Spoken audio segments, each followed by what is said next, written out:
సరే, మంచిది. Arpan compassion ministries అనేటువంటి మరి ఆర్గనైజేషన్ ద్వారా కండక్ట్ చేయబడుతున్నటువంటి ఈ లీడర్షిప్ ఫుల్ డే రిట్రీట్ని బట్టి దేవునికి నేను వందనాలు తెలియజేస్తా ఉన్నాను.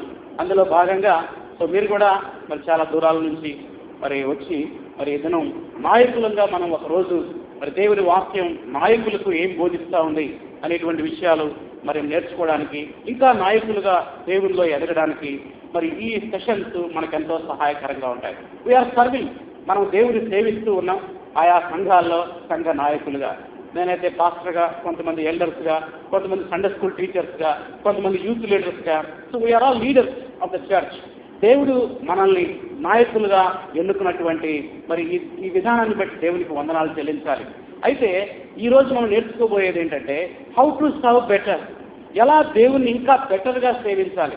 ఆల్రెడీ వీఆర్ సర్వింగ్, దేవుని సేవలో మనం ఉన్నాం, దేవుని యొక్క సేవలో ఇన్వాల్వ్ అవుతా ఉన్నాం. అయితే ఈ పరిచర్యలో మరి దేవుడు ఎన్నుకున్నటువంటి నాయకులంగా, దేవుడు మనకు అప్పగించినటువంటి బాధ్యతల్లో మనం ఇంకా మరింతగా ఎలా ఎక్సెల్ అవ్వాలి, ఎలా ఇంకా బెటర్గా దేవుని పరిచర్య చేయాలి అనేటువంటి విషయాలు ఈరోజు మనం తెలుసుకుందాం. అందులో భాగంగా మరి నాకు ఇవ్వబడినటువంటి సబ్జెక్ట్ ఏంటంటే స్టీవర్డ్షిప్, తెలుగులో గృహ నిర్వాహకత్వము. సో ఈ పేపర్ని నేను తెలుగు ఇంగ్లీష్ రెండింటిలో కలిపి తయారు చేశాను కనుక that will be very easy to you to understand. కనుక మీకు కూడా అది చాలా ఈజీగా అర్థమవుతుంది. అందుకొరకు మొట్టమొదటిగా దేవుని వాక్యాన్ని మనం చదువుదాం. 25వ అధ్యాయం మత్తయి సువార్త. ఒకసారి అందరం కలిసి చదువుదాం. మత్తయి సువార్త 25వ అధ్యాయం 14వ వచనం నుండి 39 వచనాల వరకు ఉన్నటువంటి భాగాన్ని మనం చదువుకుందాం. 30 వరకు వాక్య భాగం. మత్తయి సువార్త 25వ అధ్యాయం 14 నుంచి 30 వరకు. పేపర్లో 39 అని పడింది, దయచేసి 30 అని రాసుకోండి. 39 కాదు, 30 మాత్రమే. నేను ఒక వచనం చదువుతాను, మీరు ఒక వచనం చదవండి. 14 నుంచి. పరలోక రాజ్యము ఒక మనుషుడు దేశాంతరములకు ప్రయాణమై తన దాసుని పిలిచి తన ఆస్తిని వారికి అప్పగించినట్లు ఉండును.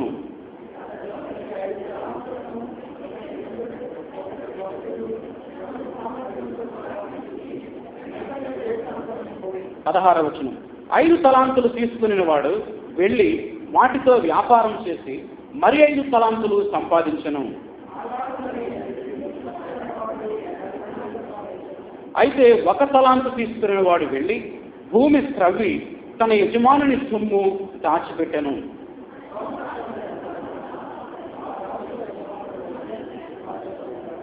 అప్పుడు 5 తలాంతులు తీసుకునే వాడు మరి 5 తలాంతులు తెచ్చి, అయ్యా నీవు నాకు 5 తలాంతులు అప్పగించితివే, అవిగాక మరి 5 తలాంతులు సంపాదించుతునని చెప్పాను.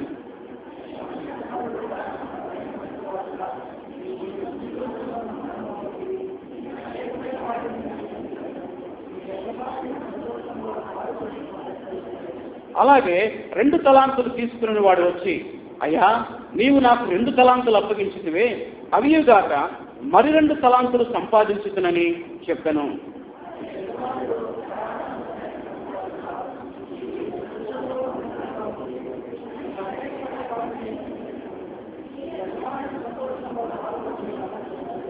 ఇరవై 24వ వచనం. తరువాత 1 తలాంతు తీసుకునే వాడును వచ్చి, అయ్యా నీవు విత్తని చోట కోయివాడవును చల్లని చోట పంట కూర్చుకుని వాడు అయిన కఠినుడు అని నేను ఎరుగుదును.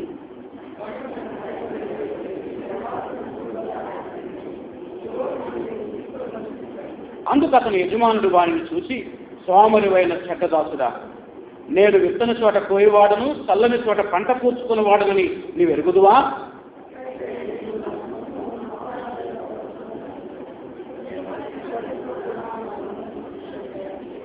ఆ తలాంతును వాని యొద్ద నుండి తీసివేసి 10 తలాంతులు గల వానికి ఇయ్యుడి.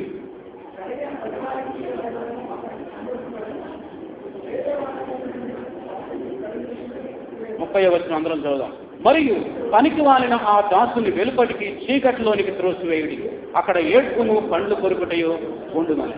ప్రార్థన చేసుకుందాం.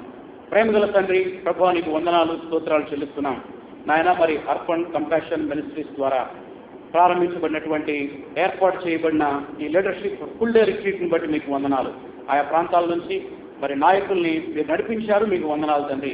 ఈ సమయంలో మరి స్టీవర్డ్షిప్ గురించి గృహ నిర్వాహకత్వం గురించినటువంటి వాక్య భాగాన్ని మేము చదువుకున్నాం ప్రభా. ఈ వాక్యాన్ని మేము ధ్యానించుకొని పోతుండగా మీ వాక్కుల ద్వారా మీరు మాతో మాట్లాడండి నాయన. మమ్మల్ని మీరు దర్శించండి తండ్రి. మేమేమై ఉన్నామో అది కేవలం మీ కృపనే ప్రభా. అయోగ్యులమైన మమ్మల్ని ఆయా ప్రాంతాల్లో మరి సంఘాన్ని నడిపించేటువంటి నాయకులుగా చిన్న చిన్న పరిచర్య మీరు మాకు అప్పగించారు. అది మమ్మల్ని బట్టి కాదు కానీ కేవలం నీ కృపను బట్టి నాయన. నీవు అప్పగించిన పరిచర్యలో ఇంతవరకు కొనసాగడానికి సహాయం చేశారు. సో ఇంకా బెటర్గా ఎలా మేము ముందుకు కొనసాగాలో కావలసినటువంటి జ్ఞానాన్ని నడిపింపుని మీరు దయచేయండి. మీ వాక్య సత్యాలు మీరు మాకు బోధించండి. మీ సత్యాల మీద మా జీవితాన్ని మా నాయకత్వాన్ని పట్టుకోవడానికి మీరు మాకు సహాయం చేయమని ముందున్న సమయాన్ని మాకు దీవెనకరంగా చేయండి. అయోగ్యులను మీరు అభిషేకించి బలపరిచి బలంగా మా ఆత్మలకు దీవెనకరంగా ఈ దినం వాడుకోమని యేసు నామంలో ప్రార్థించి వేడుకుంటున్నాం తండ్రి. ఆమేన్. మంచిది. ప్రియమైన సహోదరి సహోదరులారా, మరి దయచేసి ఎవరి దగ్గరైనా మొబైల్స్ ఉంటే please switch off your mobile. ఎందుకంటే మధ్య మధ్యలో మనకు డిస్టర్బెన్స్ లేకుండా మరి దేవుని యొక్క వాక్యాన్ని మనం వినడానికి అది అవకాశం ఉంటుంది. కొద్దిసేపు మాత్రమే మనం దేవుని వాక్యం వింటాం కనుక ఆ సమయంలో మరి స్విచ్ ఆఫ్ చేస్తే మంచిది. సో నేను కూడా నా మొబైల్ మరి స్విచ్ ఆఫ్ చేశాను. యేసు ప్రభు వారు దేవుని వాక్య సత్యాలను బోధించడానికి ఆయన కొన్ని ఉపమానాల ద్వారా బోధించాడు. బైబిల్లో పారబుల్స్కి చాలా గొప్ప ప్రాధాన్యత ఉంది. పారబుల్స్, స్టడీ ఆఫ్ పారబుల్స్, ఉపమానాలు బోధించటం, ఉపమానాల గురించినటువంటి విషయాలు.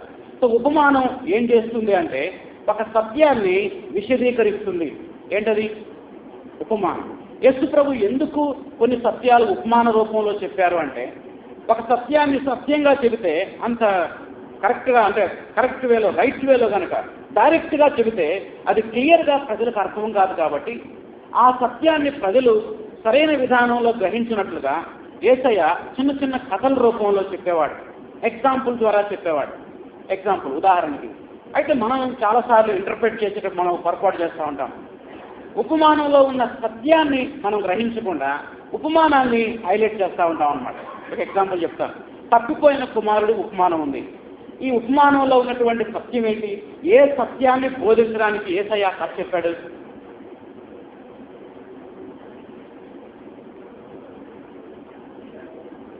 సత్యం ఏంటో పైన రాసి ఉంటుంది, ఎప్పుడైనా గుర్తుపెట్టుకోండి. ఉపమానం పైన ఏముంటుంది? సత్యం ఉంటుంది. యేసు ప్రభు వారు సుంకరులతో భోజనం చేస్తామంటే కొంతమంది సణుగుతున్నారు. అప్పుడు యేసయ్య ఏం చెప్పాలనుకుంటున్నాడంటే దేవుడు సుంకరులను పాపులను కూడా ప్రేమిస్తున్నాడు. ఈ సత్యాన్ని చెప్పడానికి యేసయ్య తప్పిపోయిన కుమారుడు కథని చెప్పాడు. చాలా విచారం ఏంటంటే ఈ సత్యాన్ని తీసి పక్కకు పడేస్తారు, ఉపమానాన్ని ముక్కలు ముక్కలుగా చేసి బోధిస్తూ ఉంటారు. ఇంటర్ప్రిటేషన్, ఇది రాంగ్ ఇంటర్ప్రిటేషన్. ఈవెన్ టీవీలో కూడా కొన్నిసార్లు మనం చూస్తూ ఉంటాం. మంచి సమరైన ఉపమానం ఉంది. మంచి సమరైన ఉపమానంలో సత్యం ఏంటి?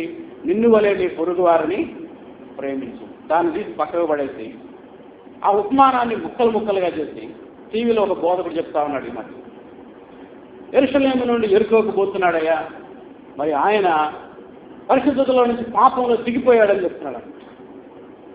యాక్చువల్గా అక్కడ కాంటాక్ట్ ఏంటంటే యెరూషలేమేమో హైట్లో ఉంటుంది, యెరికోనేమో చాలా లోయలో ఉంటుంది. ఎవరు రావాలన్నా పైనుంచి కిందకి ఏం చేయాలి? దిగాల్సిందే. అది భౌగోళిక సంబంధమైనటువంటి ప్రదేశం. అక్కడ యేసయ్య దిగి రావాలన్నా పైనుంచి కిందకి దిగి రావాల్సిందే, ఎవరిదే దిగి రావాల్సిందే. కానీ ఆ దిగి అనే మాటను పట్టుకొని దానికి రకరకాల ఇంటర్ప్రిటేషన్స్ వల్లించి ఈవెన్ టెలివిజన్ బోధకులు కూడా అలాగే చేస్తూ ఉన్నారు. కానీ అది కాదు అక్కడ సత్యం. ఇక్కడ మనం గ్రహించాల్సిన సత్యం ఏంటంటే నీ పొరుగువాడు ఆపదలో ఉన్నప్పుడు నీవు సహాయం చేయాలి. That is the fact. కనుక ఉపమానాలు స్టడీ చేసేటప్పుడు, ఉపమానాలను ధ్యానం చేసేటప్పుడు ఉపమానం చదవద్దు. ముందు సత్యాన్ని చదవాలి. So what is the fact? ఏ ఫ్యాక్ట్ ప్రభు ఇక్కడ చెప్పాలనుకుంటున్నాడు? ఫ్యాక్ట్ని హైలైట్ చేయాలి, అంతేగాని ఉపమానాన్ని హైలైట్ చేయకూడదు. ఒక ఎగ్జాంపుల్ చెప్తా. ఒక అమ్మాయి, చాలా అందమైన అమ్మాయి ఉంది. ఆమె గురించి చెప్తూ ఉపమానం చెప్పాడు కవి. ఆమె ముఖము చంద్రబింబం వలె ఉన్నది అన్నాడు. ఇప్పుడు చంద్రుడు ఇంపార్టెంటా, అమ్మాయి ముఖం ఇంపార్టెంటా? ఏది ఇంపార్టెంట్? మనం ఏం చేస్తామంటే చంద్రుడిని ఏం పట్టుకుంటాం. సో బైబిల్లో కూడా ఉపమానాలు చెప్తా ఉంది. ఉపమానాన్ని హైలైట్ చేయమని కాదు, సత్యాన్ని మనం హత్తుకోవాలి, సత్యాన్ని అర్థం చేసుకోవాలి. ఉపమానం ఏం చేస్తుందంటే సత్యాన్ని అర్థమయ్యే రీతిలో విశదీకరిస్తుంది. కనుక ఇంటర్ప్రిటేషన్ విషయంలో we should be very very careful. సరే, మనం చదువుకున్నది సత్యం కాదు, ఇది ఉపమానం. యేసు ప్రభు వారు ఒక ఉపమానం చెప్తా ఉన్నాడు. ఏంటి చూడండి, 14వ అధ్యాయం 14వ వచనం. పరలోక రాజ్యము ఒక మనుష్యుడు దేశాంతరమునకు ప్రయాణమై తన దాసులను పిలిచి తన ఆస్తిని వారికి అప్పగించినట్లు ఉండును. కాబట్టి యేసు ప్రభు వారు ఇక్కడ ఏం చెప్పాలనుకుంటున్నాడు? పరలోకం వెళ్ళిన తర్వాత ఏం జరుగుతుందో చెప్పాలనుకుంటున్నాడు. When we enter into the heaven, పరలోక రాజ్యానికి మనం వెళ్ళిన తర్వాత అక్కడ ఏం జరుగుతుంది ఆ విషయాన్ని యేసు ప్రభు వారు చెప్పాలనుకున్నాడు. దాన్ని ఒక కథ రూపంలో చెప్తా ఉన్నాడు. ఈ స్టోరీ అంతా నాకు తెలుసు. Number of times we teach. ఒక మనిషి వెళ్తూ ఉన్నాడు.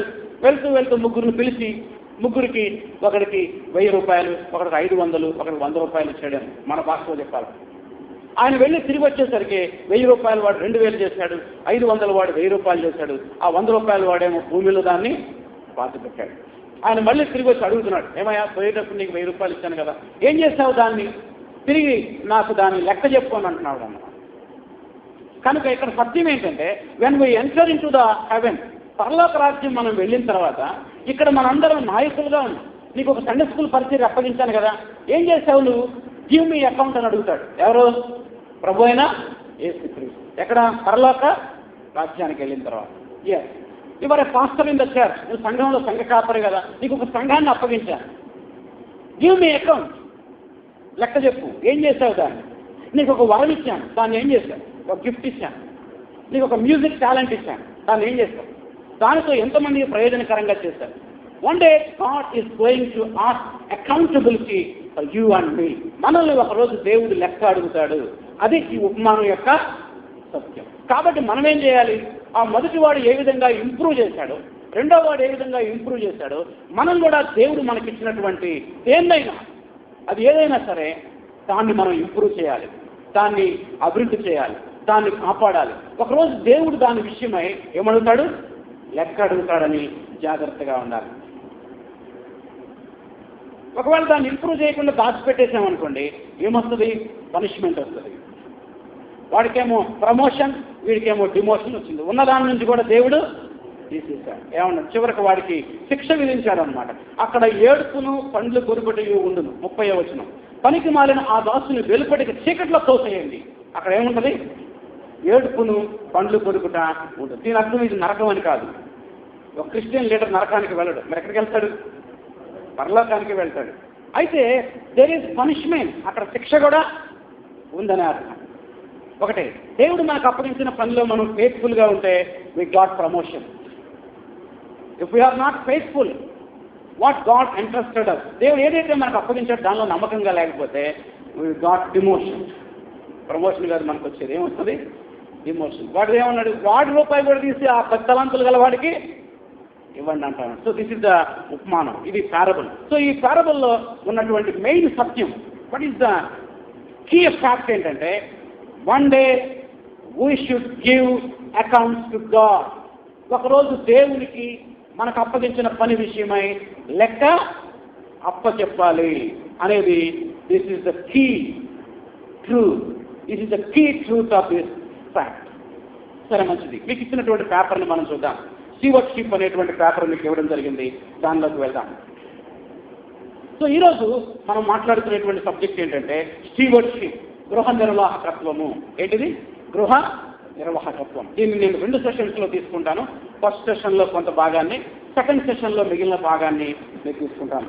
దీనిలో మరి కేవలం 1 సైడ్ మాత్రమే పేపర్, చాలా క్లుప్తంగా ఇచ్చాను నేను, కానీ చాలా విషయాలు ఎక్కువ చెబుతూ ఉంటాను. కాబట్టి ఏదైనా మీరు నోట్ చేసుకోవాలనుకుంటే ఈ పేపర్ వెనుక నోట్ చేసుకోవచ్చు, లేకపోతే మీకు ఇవ్వబడిన వైట్ పేపర్ మీదైనా నోట్ చేసుకోవచ్చు. ఈరోజు నేను చెప్పే విషయాలన్నీ దీనిలో లేవు, క్లుప్తంగా దిష్టి మాత్రమే మీకు పేపర్ ఇవ్వడం జరిగింది. ప్రతిదీ ఇవ్వాలి అంటే 10 పేపర్లు అవుతుంది. కనుక note down what you want to note down. మీకు ఏదైతే నోట్ చేసుకోవాలనుకుంటున్నారో మీరు దాన్ని నోట్ చేసుకోండి. సరే, మంచిది. మొట్టమొదటిగా పరిచయం, ఇంట్రడక్షన్. స్టీవర్డ్షిప్ అంటే ఏంటి? A steward is a person who manages another's property. A steward is a person who manages another's property. తెలుగులో ఏంటంటే, స్టీవర్డ్ అంటే ఎవరు? స్టీవర్డ్ అంటే ఎవరంటే ఇతరుల యొక్క ఆస్తి మీద, ఇతరుల యొక్క ప్రాపర్టీ మీద అధికారిగా ఉండేవాడు. లేకపోతే నిర్వహించేవాడు. హూ మేనేజ్ చేసేవాడు. సింపుల్గా చెప్పాలంటే ఈజ్ ఎ మేనేజర్. ఆయన ఎవరు? ఒక మేనేజర్. సో మేనేజర్ కింద రాసింది చూడండి, యజమాని యొక్క ఆస్తిపాస్తుల గృహ వ్యవహారాలు చూసుకునేవాడు. తర్వాత ఏముంది? గృహ నిర్వాహకుడు యజమాని కాదు. Steward is not a owner, God is the owner. దేవుడే ఓనర్. మరి మనందరం ఎవరిని? స్టీవర్డ్. వీఆర్ నాట్ ఓనర్, మన ఓనర్స్ కాదు. తర్వాత చూస్తే అప్పగించినటువంటి పనిలో నమ్మకంగా ఉండాలి. దేవుడు మనకు ఏదైతే అప్పగించాడో అది చిన్న పని కావచ్చు, పెద్ద పని కావచ్చు. చాలాసార్లు ఇలా నిలబడి దేవుని వాక్యం బోధిస్తూ ఉంటే ఇట్ ఈజ్ ఎ బిగ్, చాలా పెద్ద పరిచర్య అండి అంటారు. కాదు. మనం మధ్యాహ్నం భోజనం చేయడానికి ఒక ఆయన ప్రయాసపడి పెరుగు తీసుకురావడానికి పోయాడు. అది కూడా ఒక పరిచర్యే. అది కూడా దేవుడు అప్పగించిన పరిచర్య. ఆ పరిచర్య అయినా ఈ పరిచర్య అయినా అది ఏదైనా కావచ్చు, అది చిన్నదైనా పెద్దదైనా దేవుడు మన నుంచి కోరుకునేది ఏంటంటే ఫెయిత్ఫుల్నెస్, నమ్మకంగా ఉండాలని దేవుడు కోరుకుంటున్నాడు. తర్వాత చూస్తే నమ్మకస్తుడైతే బహుమానాలు పొందుతాడు, అపనమ్మకస్తుడైతే యజమాని చేత ఏం పొందుతాడు? శిక్ష పొందుతాడు. మన ఉపమానంలో ఏం జరిగింది? మంచివాడిని అప్రిషియేట్ చేస్తున్నాడు. ఫలా నమ్మకమైన మంచి దాసుడా, ఈ కొంచెంలో నమ్మకంగా ఉన్నావు కాబట్టి నేను అనేకమైన వాటి మీద నియమిస్తాను అంటున్నాడు. వాడిని ఏమన్నాడు? ఓరి సోమరువైన చెడ్డదాసుడా, నువ్వు ఎందుకు ఇంత టైం వేస్ట్ చేశావు? నీకు అప్పగించిన దాన్ని నువ్వు ఏమాత్రం డెవలప్ చేయలేదండి, దాన్ని ఎవరికి ఉపయోగం లేకుండా చేసావండి. కనీసం ఆ పైసలు వడ్డీకి ఇచ్చినా బాగుండేది కదండ్రా, నేను వచ్చి వడ్డీతో సహా అట్లన్నా అది కొంచెం ఇంక్రీజ్ అయ్యేది కదా అని చెప్తా ఉన్నాను.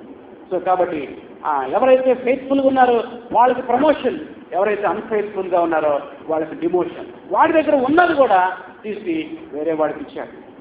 కనుక stewardship. Who is the steward?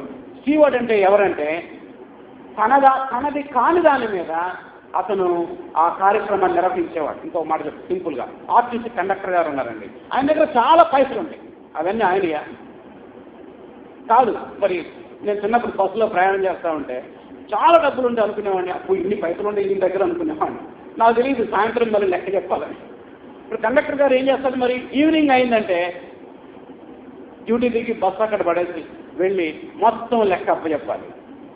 ఎంత వచ్చింది, ఎంతమంది ఎక్కారు, మొత్తం everything he should be accountable to his owner. ఆ ఓనర్కి లెక్క అప్పచెప్పాలి. మనం కూడా అలాంటి వాళ్ళని. సో దేవుడు ఈ పరిచర్య అంతటికి హీ ఈజ్ ద ఓనర్. చాలా విచారం. ఈ రోజుల్లో చాలా మంది ఆ నాయకులు ఏమనుకుంటారు తెలుసా? ఇది నాది అని అంటారు అన్నమాట. కొంతమంది ఇండిపెండెంట్ పాస్టర్స్ అయితే this is my own church అని అంటూ ఉంటారు. ఇది ఎవరి చర్చ్? ఇది మై ఓన్ చర్చ్. ఎప్పుడు కూడా ఆ మాట అనకూడదు. ఏది కూడా మనదే. So God is the owner. దేవుడే ఓనర్. నీకు అప్పగించిన పరిచర్య ఏదైనా కావచ్చు. నేను ఎవరికి లెక్క చెప్పాల్సిన పని లేదు కదా, నా ఇష్టం వచ్చినప్పుడు నేను ఏం చేయలేదు. No. One day God is going to ask accountability. దేవుడు ఒకరోజు నన్ను మనల్ని ఏమడుగుతాడు? లెక్క అడుగుతాడు. నీకు అప్పగించిన పనిలో నువ్వు ఎలా ఉన్నావని ఒకరోజు లెక్క అడుగుతాడు. ఏ పని గొప్పది, ఏ పని తక్కువది అనేది మాత్రం ఎప్పుడు కూడా కాదు. అది ఏ పనైనా కావచ్చు. ఈరోజు నేను మీకు దేవుని వాక్యం అందిస్తా ఉన్నాను. I'm providing spiritual food. But physical food తయారు చేసిన వాళ్ళు కొంతమంది ఆ పనిలో నిమగ్నమై ఉన్నారు. దిట్ ఈజ్ ఆల్సో ఏ మినిస్ట్రీ. అది వాళ్ళకు అప్పగించబడినటువంటి పరిచర్య, నాకు అప్పగించబడినటువంటి పరిచర్య. నీకు ఒక చిన్న సండే స్కూల్ అప్పగించారేమో మీ చర్చ్లో, యు ఆర్ ద లీడర్. దాని గురించి ఎవరు అడగలేరని.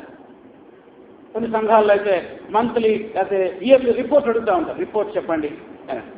ఒకవేళ మీకు ఎవరు రిపోర్ట్ అడగలేము, కానీ ఒకరోజు దేవుడు తప్పకుండా రిపోర్ట్ అడుగుతాడు. So that is the introduction.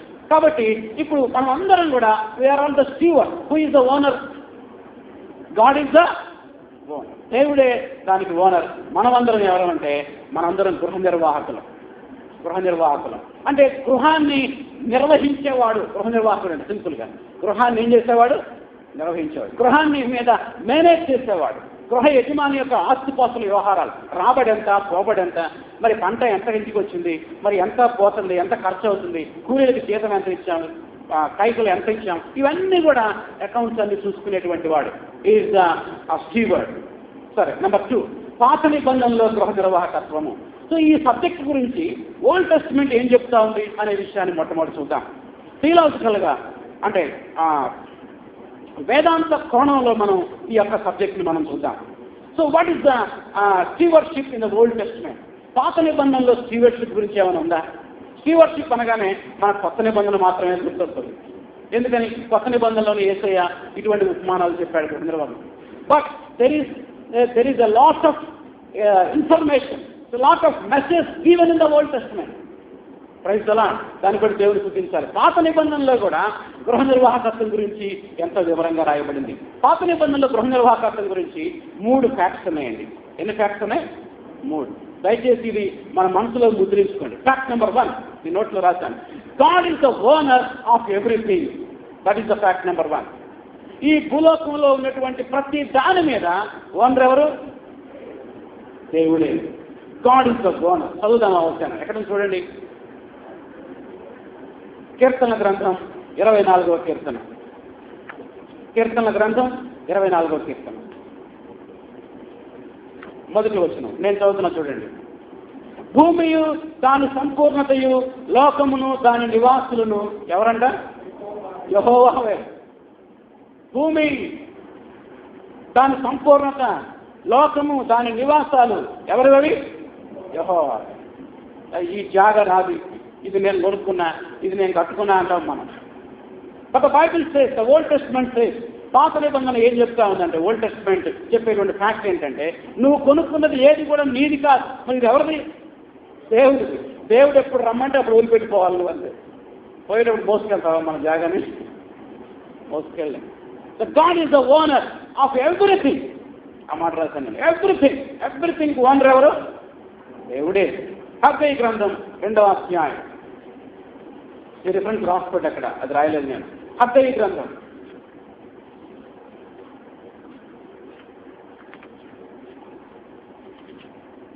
2వ అధ్యాయం 6వ వచనం చదువుతున్నాను నేను. హగ్గై 2:6. మరియు సైన్యములకు అధిపతి యెహోవా సెలవిస్తున్నదేమనగా, దొరికిందా? 774వ పేజీ. హగ్గై గ్రంథం 2వ అధ్యాయం 6వ వచనం. సైన్యములకు అధిపతి యెహోవా సెలవిస్తున్నదేమనగా,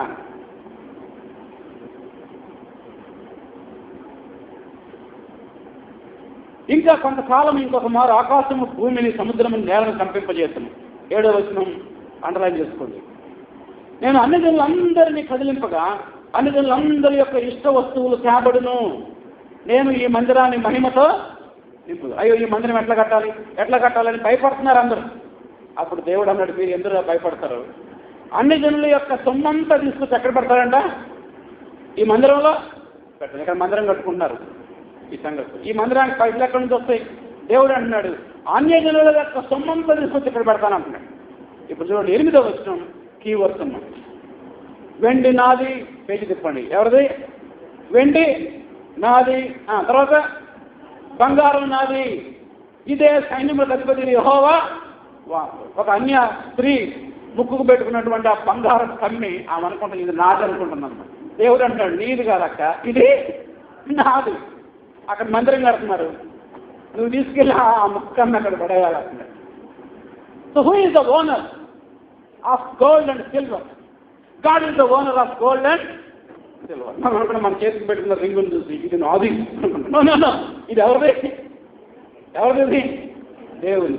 నీ దగ్గర నుంచి తీసుకోవాలంటే ఒక క్షణం పట్టదు, అంతే. ఒక వన్ సెకండ్ కూడా. God is the owner. Many times we are proud.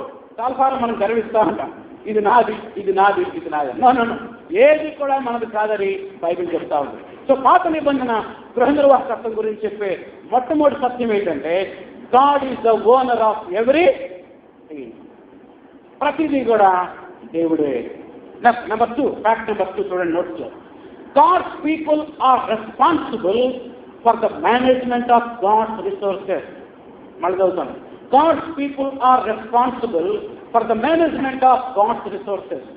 దేవుడు మనకి ఇచ్చినటువంటి వాటి విషయంలో మనం అందరం బాధ్యులం అని చెప్తుంది 2వ సత్యం. So you are responsible what God gave you. దేవుడు నీకు ఏదైతే ఇచ్చాడో దాని విషయంలో మనం బాధ్యత కలిగి ఉండాలి. అందుకోసం కొన్ని ఎగ్జాంపుల్స్ రాశాను నేను నోట్స్లో. మొట్టమొదటి ఎగ్జాంపుల్ ఎవరు చూడండి, ఆదం. ఆదికాండం 2వ అధ్యాయం 15వ వచనం. కలిసి సందర్శ చేయండి బైబిల్. ఆదికాండం 2వ అధ్యాయం 15వ వచనం. ఏదైనా తోటలో ఆదాముని దేవుడు ఉంచి ఒక మాట అంటున్నాడు 15వ వచనం. ఎందుకు ఉంచాడంట? 2:15. మరియు దేవుడైన యెహోవా నరుని తీసుకొని ఏదైనా తోటని సేద్యపరచడానికి, తర్వాత దానిని కాచుటకు దానిలో ఉంచెను. So God gave a responsibility to Adam. ఆడమ్కి ఒక రెస్పాన్సిబిలిటీ ఇచ్చాడు, ఒక బాధ్యత అప్పగించాడు. ఏమిటా బాధ్యత అంటే, ఆడమ్ ఏంటి ప్రభు, ఏంటి తండ్రి, నువ్వు ఈ తోటని ఏం చేయాలయా? సేద్యము. అంతేకాదు, దీన్ని కాయాలి. ఏ శత్రువు ఎంటర్ కాకుండా చూడాలి. ఎంటర్ అయ్యాడా లేదా? మెల్లగా సాటన్ ఎంటర్ అయ్యాడు. ఎంటర్ అయిన తర్వాత దేవుడు అంటున్నాడు, ఆడమ్ వేరే నువ్వు ఎక్కడున్నావు? నేను ఈ తోటని ఖాయమని చెప్పే కదా, నువ్వు ఖాయలేదు. So we are responsible what God gave resources. దేవుడు ఏ రిసోర్స్ అయితే మనకి ఇచ్చాడో దాన్ని బట్టి మనం బాధ్యతని కలిగి ఉండాలి. దేవుడు నీకు చిన్న బాధ్యత అప్పగించాడని అది సరిగా చేయాలి. అది ఎవరి రెస్పాన్సిబిలిటీ? మన యొక్క రెస్పాన్సిబిలిటీ. ఒక చిన్న సంఘాన్ని కాయడానికి ఒక సంఘ పెద్దగా ఉంచాడు నిన్ను, చిన్న సంఘం. ఆ సంఘాన్ని కాయడానికి దేవుడు నిన్ను బాధ్యత, నీకు రెస్పాన్సిబిలిటీ ఇచ్చాడా? అలాగైతే నువ్వు ఆ పనిలో నమ్మకంగా ఉండాలి. పేతురు అంటాడు చూడండి, 1 పేతురు పత్రిక 5వ అధ్యాయం. పేతురు రాసిన 1 పత్రిక 5వ అధ్యాయం 2వ వచనం. కలిమి చేత కాక దేవుని చిత్త ప్రకారము ఇష్టపూర్వకంగా దుర్లాభాపేక్షతో కాక సిద్ధ మనసుతో మీ మధ్యనున్న దేవుని మందను పై విచారణ చేస్తూ దానిని రాయుడు. ఆడమ్నేమో ఏదైనా తోటని ఖాయమన్నాడు, నన్ను ఏది ఖాయమన్నాడు? సంఘాన్ని ఖాయమన్నాడు. That is our responsibility. That is our primary responsibility. నాయకులంగా దేవుడు ఏదైతే నీకు అప్పగించాడో దాన్ని మనం కాయాలి. ఆ బాధ్యతని మనం తీసుకోవాలి. That is our responsibility. చాలాసార్లు ఏం జరుగుతుందో తెలుసా, మన బాధ్యత మనం నెరవేర్చకుండా వేరే వాటిలో మనం ఇన్వాల్వ్ అవుతాం. వేరేది ఇన్వాల్వ్ అవ్వద్దని కాదు చెప్తుంది. First of all do your responsibility. నీకు అప్పగించిన పని ఏంటో నువ్వు మొట్టమొదటి దాని సంగతి దేవుడు నిన్ను అడగడు. నీకు ఏదైతే అప్పగించాడో దాని సంగతే అడుగుతాడు. ఉదాహరణకి దేవుడు నీకు సండే స్కూల్ మినిస్ట్రీ అప్పగించాడా? Very good. కానీ దేవుడు ఏమడుగుతాడు? ఆ సండే స్కూల్ వ్యవహారం మాత్రమే అడుగుతాడు. ఈ పని చేయకుండా మనం యూత్ మీటింగ్ గురించో దాని గురించి దీని గురించి అవి ఇవన్నీ చేస్తా ఉంటే అసలు పోయిద్దాం. దేవుడు దీన్ని లెక్క అడుగుతాడు. If you are a pastor, నువ్వు సంఘ కాపరిగా, నా రెస్పాన్సిబిలిటీ ఏంటి? కాపరిగా నా దగ్గర ఉన్నటువంటి ఆ కుటుంబాలు, అవి 30 కావచ్చు, 40 కావచ్చు, 70 కావచ్చు, వాటిని రెగ్యులర్గా దర్శించి ప్రార్థన చేయడం, అది నా రెస్పాన్సిబిలిటీ, అది నా బాధ్యత. I'm responsible. ఇక్కడ ఎన్టీపీసీలో యూనియన్ చర్చ్లో ఏం జరుగుతుందో రెస్పాన్సిబిలిటీ దేవుడు నన్ను అడగడు. మంచిర్యాలలో ఉన్న నా సంఘాన్ని సరిగా నేను కాయకపోతే one day God is going to responsibility, accountability.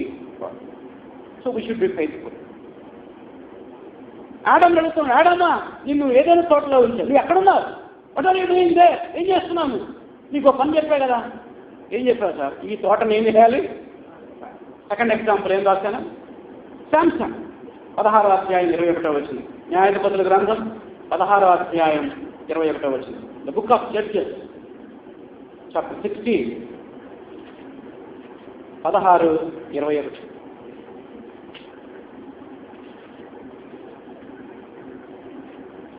నేను చదువుతున్నాను చూడండి. అప్పుడు ఫిలిష్తీయులు అతన్ని పట్టుకొని అతని కళ్ళు ఊడదీసి గాజాకు అతన్ని తీసుకుని వచ్చి ఇత్తడి సంఖ్యల చేత అతన్ని బంధించి అతను బందీ గృహంలో తిరగలి విసురువాడాయను. అతను క్షౌరం చేయబడిన తర్వాత తల వెంట్రుకలు తిరిగి మొలుచుటకు మొదలుపెట్టాడు.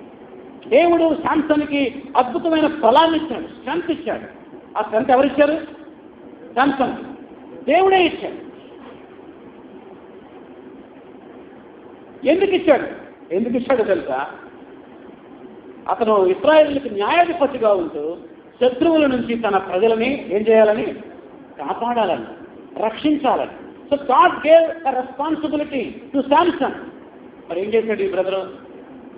శత్రువులతో బియ్యమంది వాళ్ళ అమ్మాయిని పెళ్లి చేసుకొని తన పొలాన్ని దేవుని ప్రజల కొరకు వాడకుండా పొలాన్ని కాముకత్వానికి, వ్యభిచారానికి వాడాడు.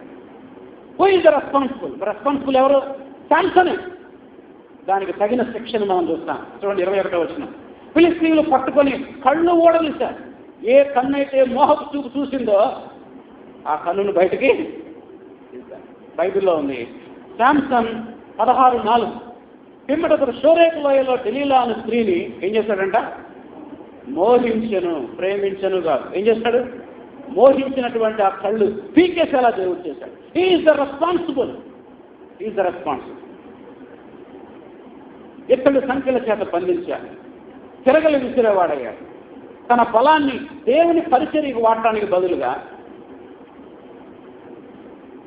ఆ ఫిలిష్తీయుల యొక్క ధాన్యాన్ని నలకొట్టడానికి, తిరగలు విసరడానికి వాడేవాడుగా.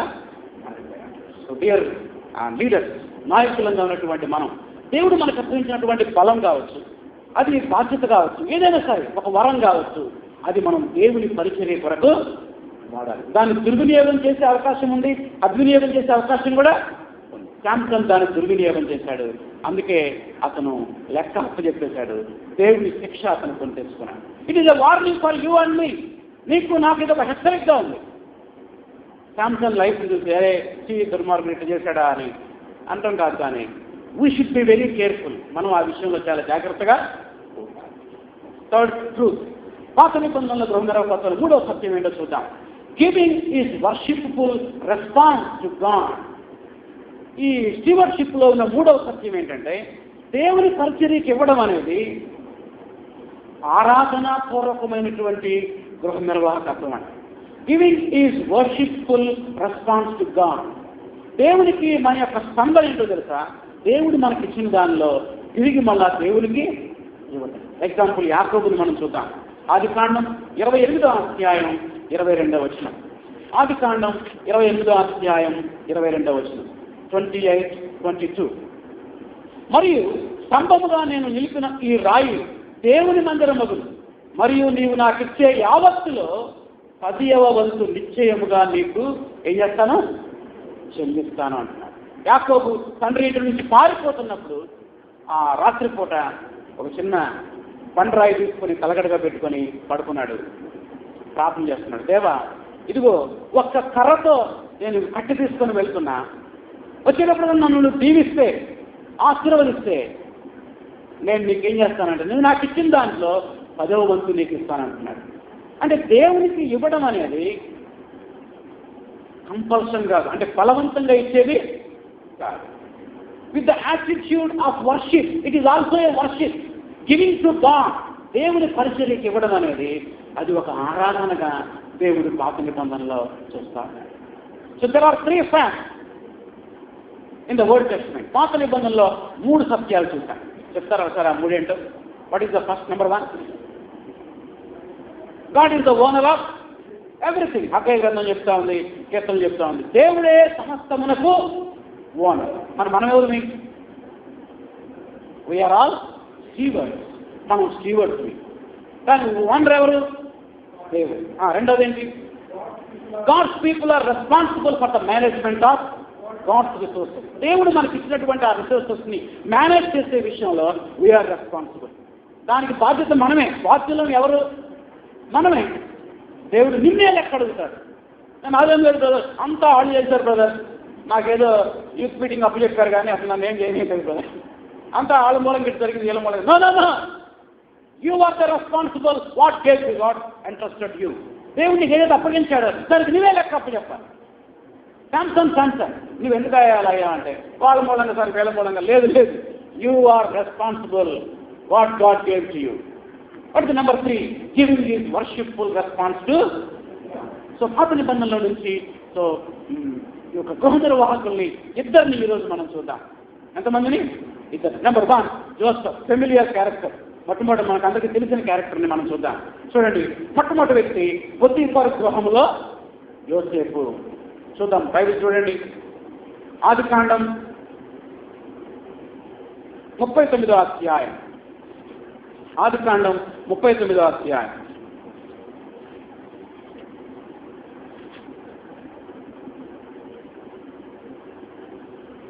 నాలుగో వచనం చదువుతున్నానండి, చూడండి బైబిల్లో 4వ వచనం. యోసేపు మీద అతని కటాక్షము కలిగెను, కనుక అతని యొక్క పరిచర్య చేసేవాడు ఆయన. పరిచర్య చేసేవాడు ఆయన. Is ministering. ఒక బానిసగా ఐగుప్తు దేశంలో ప్రవేశించాడు. మరియు అతడు తన ఇంటి మీద విచారణకర్తగా, అండర్లైన్ చేసుకోండి, అదే గృహ నిర్వాహకర్తం అంటే, విచారణకర్తగా అతనిని నియమించి తనకు కలిగినదంతయు అతని చేతికి అప్పగించాడు. God also entrusted to you and me. దేవుడు నీ చేతిలో నా చేతిలో కూడా కొన్ని బాధ్యతలు అప్పగించాడు. ఐగుప్తు దేశంలో పొతిఫర్ అనేటువంటి ఈ సైన్యాధిపతి, ఈ మిలిటరీ కమాండర్, తనకున్న పొలాల వ్యవహారం, స్థలాల వ్యవహారం, తన బిజినెస్ మ్యాటర్స్, తనకున్న ల్యాండ్స్, అన్ని విషయాలను తీసుకొచ్చి ఎవరి చేతిలో పెట్టాడు? యోసేపు యొక్క చేతిలో. మరి యోసేపు ఏం చేయాలి? యజమాని వచ్చినప్పుడల్లా అన్ని లెక్కలు చెప్తాను. అవును సార్, మనకున్నదిగో ఆ 100 ఎకరాల భూమిలో ఇంత పంట పండిందండి, కూలీలు ఇంతమంది వచ్చారు, వాళ్ళందరికీ ఇంత పే చేశాను అని చెప్తూ ఉన్నాను. కాబట్టి యోసేపు మొట్టమొదట పొతిఫర్ ఇంట్లో విచారణకర్తగా ఉన్నాడు. He was very faithful. ఎంత నమ్మకంగా ఉన్నాడంటే దానికి సంబంధించిన ఒక మాట రాశాడు, చూడండి 6వ వచనం. అతను తనకు కలిగినంత యోసేపు చేతికి అప్పగించి ఆహారం తినటం తప్ప, అంటే ఇంటికి వచ్చి భోజనం చేయడం తప్ప, ఇంట్లో ఏమున్నదో ఏమి లేదో కూడా విచారించిన వాడు. ఎంత ఫెయిత్ఫుల్నెస్ యోసేపు కలిగి ఉన్నాడో చూడండి. Joseph is challenging life for a leader. ఒక నాయకుడికి యోసేపు యొక్క జీవితం ఒక అద్భుతమైన సవాల్. కనీసం అకౌంట్స్ అడగట్లేదంట, అంత ఫెయిత్ఫుల్గా యోసేపు ఎవరింట్లో ఉన్నాడు? పొతిఫర్. స్టీవర్షిప్ ఏం చెప్తా ఉంది? If you are faithful in small area you can get promotion. నువ్వు చిన్నదానిలో నమ్మకంగా ఉంటే దేవుడు పెద్దదాన్ని నీకు ఇస్తాడు. ఎంత ఫెయిత్ఫుల్గా యోసేపు పనిచేయడం వల్ల దేవుడు ఆయన ఎంతగా హెచ్చించాడో చూడండి. రెండవది, ఫరో ఇంట్లో గృహ నిర్వాహకుడిగా మారిపోయాడు. 40వ అధ్యాయం 40వ వచనం. 40 నీవు నా ఇంటికి అధికారమై ఉండవలను. పొతిఫర్ ఇంటికి కాదు, ఇప్పుడు ఎవరింటికి? ఫరో ఇంటికి, అంటే ఈజిప్ట్ని పరిపాలించేటువంటి రాజుగారి ఇంటికే ఇతనేమయ్యాడు? ఇప్పుడు స్టీవర్డ్ అయ్యాడు. నా ఇంటికి ఏమై ఉండాలి? నువ్వు అధికారివై ఉండవాలి. అది సర్కిల్ తీసుకోండి. ప్రమోషన్ వచ్చేసింది. ఎవరికి ప్రమోషన్ వచ్చింది? 41 41 అక్కడ 40 పడింది, దయచేసి అక్కడ రాసుకోండి. 41 అని రాసుకోండి. 41 చదవండి. నీవు నా ఇంటికి ఏమై ఉండాలి? అధికారి. అండర్లైన్ రాసుకోండి. నీవు నా ఇంటికి ఏమై ఉండాలి? అధికారివై ఉండాలి. నా ప్రజలందరూ నీకు విధేయులై ఉంటారు, సింహాసన విషయంలో తప్ప. ఆ మాత్రమే నేను నీకంటే పైవాడినై ఉందునని యోసేపుతో చెప్పాడు. ఈ 7 సంవత్సరాలు విస్తారమైన పంట ఎంత పండుతుందో అకౌంట్స్ అనేది రాసుకుంటాడు. ఎక్కడెక్కడ స్టోర్ చేయాలో రాసుకుంటాడు. ఎవ్రీథింగ్. యోసేపు ఇక్కడ ఏమొచ్చిందండి? ప్రమోషన్ వచ్చింది. ఒకప్పుడు జస్ట్ ఒక మిలిటరీ కమాండర్ ఇంట్లో గృహ నిర్వాహకుడిగా ఉండేవాడు. God promoted. దేవుడు అతన్ని ఉన్నతమైన స్థాయికి తీసుకెళ్ళాడు. ఈరోజు ఒక ఉన్నతమైన స్థాయి. రాజు ఇంటి మీదే స్టీవర్డ్గా దేవుడు ఆయన్ని నియమించాడు. ఇంకో మాట చెప్పనా, ఈయన ఏ స్థాయికి వెళ్ళాడు తెలుసునా? ఆయన స్టీవర్డ్ అయితే ఆయన కింద ఒక స్టీవర్డ్ ఉన్నాడు. అసలు యోసేపుని ఈ పేపర్ తయారు చేసేటప్పుడు ఇంకా బాగా స్టడీ చేశాను. స్టడీ చేస్తే జోసఫే స్టీవర్డ్, ఈ స్టీవర్డ్కి ఇంకొక స్టీవర్డ్. చూడండి, ఆ స్టీవర్డ్ని చూద్దాం మనం. 43:19. ఈ రిఫరెన్స్ రాయలేదు నేను, రాసుకోండి మీ నోట్స్లో.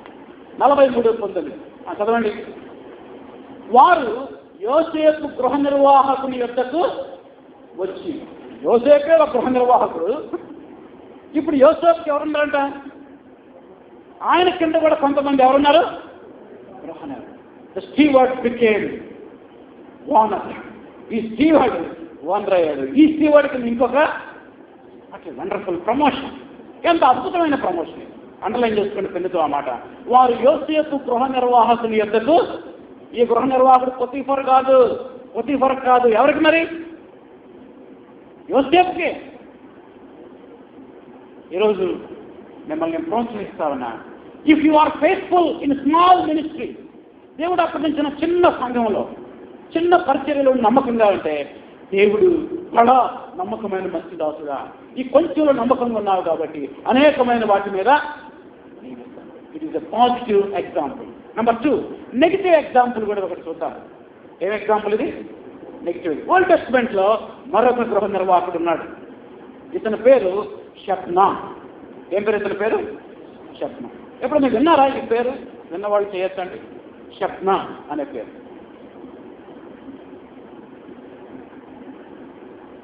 మీరేంటి వినండి, నేనే కూడా వినలే ఇంతవరకు. మీరు వింటాం కాదు, నాకు ఈ అసైన్మెంట్ ఇవ్వడం వల్ల ఈరోజు షప్నా గురించి నేర్చుకున్నాను. వెంటనే నా భార్యను పిలిచాను. ఒకరోజు నైట్ అంతా కూర్చొని స్టడీ చేసి పొద్దున్న లేవగానే నా భార్యకి చెప్పాను, అమ్మ నీకు గుడ్ న్యూస్ అన్న. ఏంటంటే బైబిల్లో కొత్త గృహ నిర్వాహకుడు నాకు దొరికాడు. యెషయా గ్రంథాన్ని అనేక సార్లు చదివాను, కానీ ఈ షప్నా నాకు కనపడలేదు. కానీ I was studied this topic. ఈ అంశాన్ని స్టడీ చేస్తా ఉంటే గాడ్ రివీల్, దేవుడు రివీల్ చేశాడు. చూడండి, పాత నిబంధనలో షప్నా అనేటువంటి గృహ నిర్వాహకుడి గురించి మనం చూద్దాం. యెషయా గ్రంథం 22వ అధ్యాయం. It is a negative example. యెషయా గ్రంథం 22వ అధ్యాయం 15వ వచనం చదువుతున్నాను నేను. 15th verse. The book of Isaiah, chapter 22, verse 15. ప్రభువును సైన్యములకు అధిపతి యెహోవా ఇలాగ సెలవిస్తున్నాడు, గృహ నిర్వాహకుడైన షప్నా, సర్కిల్ తీసుకోండి. He was a steward. ఇతని పేరేం పేరు? షప్నా. Was a steward. ఎక్కడ స్టీవర్డ్ అంటే రాసుకోండి, హిజ్కియా అనే రాజు దగ్గర స్టీవర్డ్. అయిన రాజుగారి పేరేం పేరు? హిజ్కియా. మనందరికి హిజ్కియా తెలుసు. హిజ్కియా రాజు దగ్గర షప్నా ఒక గృహ నిర్వాహకుడిగా ఉన్నాడు. చెప్పండి, ఇప్పుడు ఏం చేయాలి? గృహ నిర్వాహకుడు తనకు అప్పగించిన పనిలో ఎలా ఉండాలి? ఫెయిత్ఫుల్గా ఉండాలి, నమ్మకంగా ఉండాలి. ప్రియమైన వారులారా, నేను అంటాను, నమ్మకంగా ఉండటం అంటే అర్థం ఏంటి? ఈ క్యారెక్టర్ స్టడీ చేస్తుంటే నాకు ఒక సత్యం బయటపడింది. నమ్మకంగా ఉండటం అంటే నీకు అప్పగించిన దాన్ని నీ స్వార్థం కోసం కాకుండా సంఘక్షేమం కోసం వాడాలి. అది ఫెయిత్ఫుల్నెస్. మళ్ళీ చెప్పిన ఈ మాట, నీకు అప్పగించిన దాన్ని నీ స్వార్థం కోసం వాడుకోవద్దు. మరి ఎవరి కోసం? సంఘక్షేమం కోసం, ప్రభు మహిమ కోసం వాడాలి. కానీ షప్నా he was a negative character. వీడేం చేశాడు చూడండి, 16వ వచనం. యెషయాని పిలిచి అన్నాడు, యెషయా ఇలా రా. ఏంటి సార్ అంటే, దేవుడు అంటున్నాడు, ఆ షప్నా దగ్గరికి వెళ్ళి ఈ మాట చెప్పు. ఇప్పుడు ఈ మెసేజ్ ఎవరికంట? స్టీవర్డ్ షప్నా. Dear brothers and sisters, here is the message of God to all our stewards. స్టీవర్డ్స్గా ఉన్న మనందరికీ దేవుడు ఒక మెసేజ్ని ఇస్తా ఉన్నాడు. హిజ్కియా రాజు కాలంలో హిజ్కియా రాజు కింద గృహ నిర్వాహకుడిగా ఉన్నటువంటి ఈ షప్నాకి గాడ్స్ మెసేజ్ వచ్చింది. ఎవరి ద్వారా? ప్రాఫెట్ ఐజయా ద్వారా, యెషయా గ్రంథంలో యెషయా ద్వారా. ఏమన్నాడు చూడండి, 16వ వచనం. ఇక్కడ నీకేం పని? దేవునికి కోపం వచ్చింది. ఎవరి మీద? రెస్పాన్స్ చెప్పాలి. ఎవరి మీద కోపం వచ్చింది? షప్నా మీద. దేవుడు అంటున్నాడు, అరే షప్నా, ఏం పని నీకు ఇక్కడ? ఎందుకున్నావు ఇక్కడ? ఇంకా ఈ రాజుగారి కోర్టులో ఎందుకున్నావు ఇక్కడ నువ్వు? ఎవరి మీద కోపం వచ్చింది దేవునికి? షప్నా మీద. నా సేవకుడైనటువంటి హిజ్కియా కోర్టులో ఎందుకున్నావు? నీకేం పని ఇక్కడ? God he was fired. దేవుని కోపం వచ్చింది. ఇక్కడ నీకు ఎవరున్నారు? రెండో ప్రశ్న, 16వ వచనం. 2 ప్రశ్నలు వేస్తున్నాడు. ఇక్కడ నీకేం పని? రెండోది, ఇక్కడ నీకు ఎవరున్నారు? ఎందుకున్నారు ఇక్కడ నువ్వు? నీవిక్కడ సమాధిని తొలపించుకొన.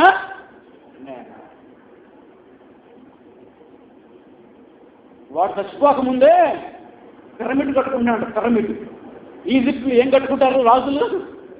పిరమిడ్లు కట్టుకుంటారు. వీడేం చేస్తామో తెలుసా?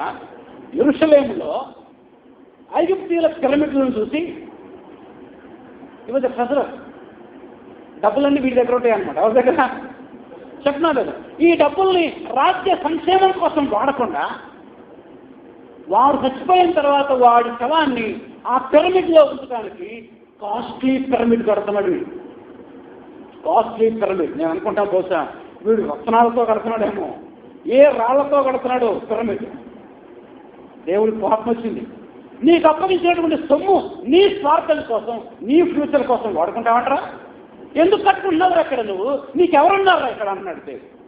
God was fired because he was using his gift, his treasure for his own selfishness. తన స్వార్థం కోసం తాను వాడుతా ఉన్నాడు. చూడండి, దేవుడు అంటున్నాడు, నీ ఇక్కడ సమాధిని తొలపించుకున్నాడు, ఎత్తైన స్థలమైన సమాధిని తొలపించుకుంటున్నాడు, శిలలో తనకు నివాసం తొలపించుకుంటున్నాడు. 17వ వచనం దేవుడు అంటున్నాడు, ఇదిగో బలాఢ్యుడొకడు విసిరివేయినట్లు యెహోవా నిన్ను వడిగా విసిరివేయి. ఎక్కడెక్కడ తొలపించుకుంటావు నువ్వు? నువ్వు ఇక్కడ చచ్చిపోతావు అనుకున్నావా? ఇక్కడ సావు నువ్వు. ఒక బలవంతుడు విసిరేసినట్టుగా ఒకరిని నిన్ను నేను ఏం చేస్తాను? విసిరేస్తాను. తర్వాత చూడండి 18వ వచనం, ఆయన నిన్ను మడిసి ఒకడు చెండు వేసినట్టు ఒక రాయిని విసిరేసినట్టుగా, ఒక వడిసెల్లో రాయి తీసుకొని విసిరేసినట్టుగా, ఓ షబ్నా నేను నిన్ను విసిరావతలు పడేస్తాను. ఎక్కడ పడేస్తాను తెలుసా? అష్షూరులో పడేస్తా అన్నాడు. రాసుకోండి, ఎక్కడ ఏ దేశంలో? అష్షూరు. జెరూసలేంలో ఉండవు నువ్వు. అష్షూరుకు నిన్ను బానిసగా పంపించేస్తా, నిన్ను విసిరేస్తాను అక్కడికి అంటున్నాడు. 18వ వచనం, నీ యజమానునికి ఇంటి వారికి అవమానం తెచ్చిన వాడు. అంటే ఈడేనంటే అవమానం తీసుకొచ్చింది ఎవరికి? హిజ్కియాకి అవమానం తీసుకొచ్చినటువంటి వాడా? అక్కడనే నువ్వు మృతి పొందుతావు. అక్కడంటే ఎక్కడ? యెరూషలేములో కాదండి, ఎక్కడ? అష్షూరులో. అక్కడ కట్టుకోరా పోయి సమాధి, ఇక్కడ కాదురా అంటున్నాడు. ఇక్కడ పిరమిడ్ కట్టుకుంటున్నావు కానీ సమాధి కట్టుకున్నావు, ఇక్కడ నువ్వు చావు. ఐ విల్ పనిష్ యూ, నేను నిన్ను శిక్షిస్తానంటున్నాను. 19వ వచనం, నీ స్థితి నుండి యెహోవానగు నేను నిన్ను తొలగించదను. ఇదే డిమోషన్. ప్రమోషన్ కాదు, వీడికి వచ్చింది. ఏమొచ్చింది? డిమోషన్ వచ్చింది. నీ ఉద్యోగం నుండి ఆయన నిన్ను త్రోసివేయను. ఉన్నదాన్ని కూడా దేవుడు ఏం చేస్తాడంట? త్రోసివేస్తాడు. It is the negative character. Dear brothers and sisters, దేవుడు మనకు అప్పగించినటువంటి పని దేవుని మహిమ కొరకు, సంఘక్షేమం కోసం వాడాలి కానీ మన స్వార్థం కొరకు, మన డెవలప్మెంట్ కోసం ఏది కూడా వాడకూడదు. వాడితే మనకు ప్రమోషన్ కాదు వచ్చేది. ఏంటది? డిమోషన్. దేవుడు అంటున్నాడు, నేను నిన్ను త్రోసేస్తా అంటున్నాడు. నీ ఉద్యోగం వేరే వాడికి ఇచ్చేస్తానంటున్నాడు. చూడండి, అతని డిమోషన్ మనం చూద్దాం, ఎలా డిమోషన్ వచ్చిందో అతను. యెషయా గ్రంథం 36వ అధ్యాయం 3వ వచనం. యెషయా గ్రంథం 36వ అధ్యాయం 3వ వచనం. చదవండి ఎవరైనా ఒకరు. 36:3. హిల్కియా కుమారులను రాజు గృహ నిర్వాహకుడునైనా, ఒకసారి ఆగండి, ఇందాకేముంది యెషయాలో? గృహ నిర్వాహకుడైన షబ్నా. ఇప్పుడు నిర్వాహకుడు మారిపోయాడు అన్నమాట. దేవుడు ఇంకొకరిని పెట్టేశాడు అక్కడ. ఏం పేరు అతని పేరు? ఎలియాకీము. మరి వీటి సంగతి ఏంటి? శాస్త్రీయ షబ్నా అంటే డిమోషన్ వచ్చిందన్నమాట. గృహ నిర్వాహకుడు ఇప్పుడు ఏమైపోయాడు? స్క్రైబ్ అయిపోయాడు. స్క్రైబ్ అంటే రాసేవాడు అయిపోయాడు, రైటర్ అయిపోయాడు అనమాట. రైటర్ అయిపోయాడు. God demoted him from stewardship to scribe. ఒక శాస్త్రిగా దేవుడు అతన్ని తోసేశాడు. ఆ తర్వాత అతను అష్షూరు చెరలోకి వెళ్ళిపోతాడు, అక్కడ చనిపోతాడు. ఇక్కడ ఒక హెచ్చరికతో కూడినటువంటి ఎగ్జాంపుల్ మనం చూస్తున్నాం. We should be faithful. మనం చాలా నమ్మకంగా ఉండాలి దేవుడు దేన్నైతే మనకు అప్పగించాడు. If you are not faithful in your work, దేవుడు నీకు అప్పగించిన పనిలో, పరిచర్యలో మనం నమ్మకంగా ఉంటే దేవుని చేత మనం పనిష్ చేయబడతాం. గృహ నిర్వాహకుడు యజమానికి గౌరవాన్ని తీసుకురావాలి కానీ అవమానాన్ని తీసుకురావాలి. ఈ షబ్నా అనేటువంటి ఈ గృహ నిర్వాహకుడు ఏం తీసుకొచ్చాడు? హిజ్కియాకి అవమానం తీసుకొచ్చాడు. లెక్కలన్నీ తారుమారైపోయి. ప్రియులారా, మనం ఫెయిత్ఫుల్గా ఉండకపోతే మన యజమానులైనటువంటి దేవునికి ఏమొస్తుంది? అవమానం. We should be very faithful what God gave us. దేవుడు మనకి ఏదైతే ఇచ్చాడో దానిలో మనం నమ్మకంగా ఉండాలి. పాజిటివ్ ఎగ్జాంపుల్ ఎవరు? జోసెఫ్. Negative example Shebna. ఇది stewardship in the Old Testament. ఇప్పుడు న్యూ టెస్ట్మెంట్లోకి వద్దాం. Stewardship in the New Testament. కొత్త నిబంధనలో గృహ నిర్వాహకత్వం గురించి ఏం రాయబడిందో మనం ఇప్పుడు చూద్దాం. పాత నిబంధన అర్థమైంది కదా. పాత నిబంధనలో 3 సత్యాలు ఉన్నాయి. ఏమేంటి? ఒకటి, God is the owner of the everything. God's people are responsible for the resources of God. మూడవది, giving is the worshipful response to God. కాబట్టి we should be faithful like Joseph. యోసేపు లాగా మనం ఎంతో ఫెయిత్ఫుల్ గా ఉండాలి. ఇప్పుడు న్యూ టెస్ట్మెంట్లోకి వద్దాం. చూడండి, కొత్త నిబంధన గ్రంథంలో స్టీవర్డ్షిప్. న్యూ టెస్ట్మెంట్లో స్టీవర్డ్షిప్ గురించి 2 గ్రీక్ పదాలు వాడారు. కొత్త నిబంధన ఏ భాషలో రాశారు? గ్రీక్లో. పాత నిబంధన హీబ్రూలో రాశారు. కొత్త నిబంధన గ్రీక్ భాషలో రాశారు.